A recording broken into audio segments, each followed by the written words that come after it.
Prabhupada had talked about there being people in our movement who aren't devotees, that they're here for ulterior motives. And there was one person in particular on 2 occasions that he pointed out to me was of that mind.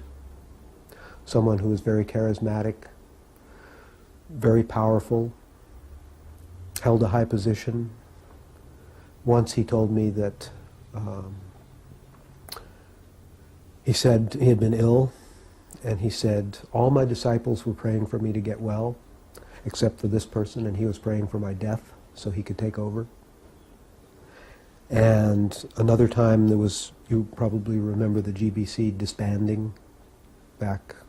There was a bunch of stuff that came up. I was traveling with Prabhupada, and the information came that there had been a rezoning of the world and that different people had taken different positions, and he heard about it and he became furious. He said, this is total nonsense.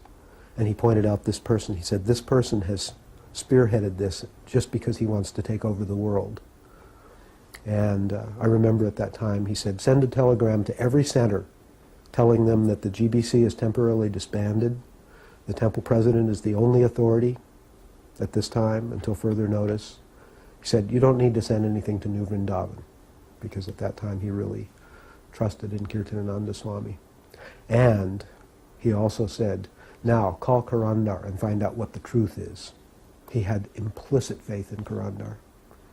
He turned to Karandar as in many ways as an equal, as I saw it, as someone who was so totally trustworthy in his management and in his ability to be Krishna conscious around all this stuff. But this person was in Vrindavan. I was in Vrindavan 2 weeks before Prabhupada passed, and they asked me to act as his guard.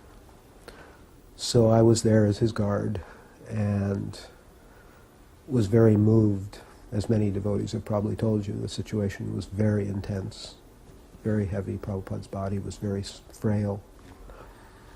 And Brother Bharadraj was singing beautifully, as he always did. Prabhupada absolutely loved Bharadraj and his singing. He would listen to Bharadraj and Yamuna Devi, and when he would hear them sing, he would go into trance.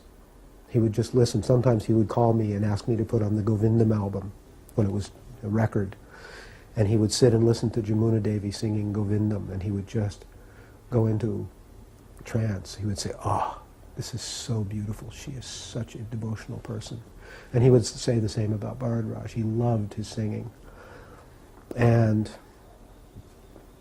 so Bharadraj was singing one day for Prabhupada, and it was a very somber mood.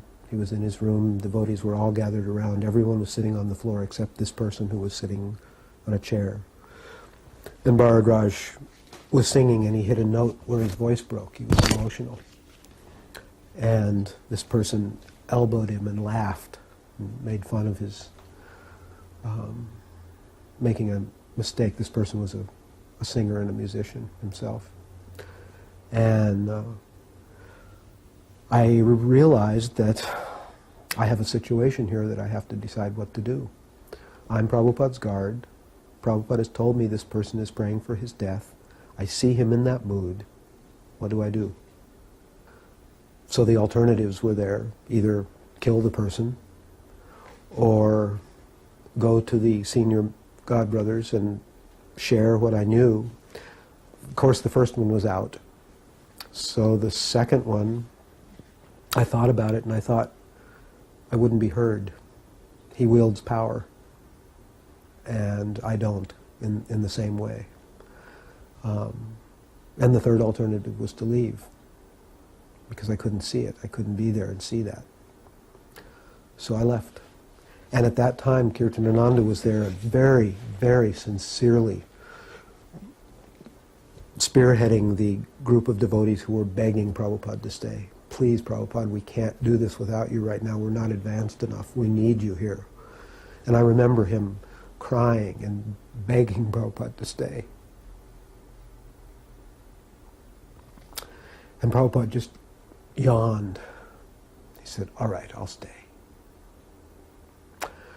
So because he said that, I thought he was going to stay.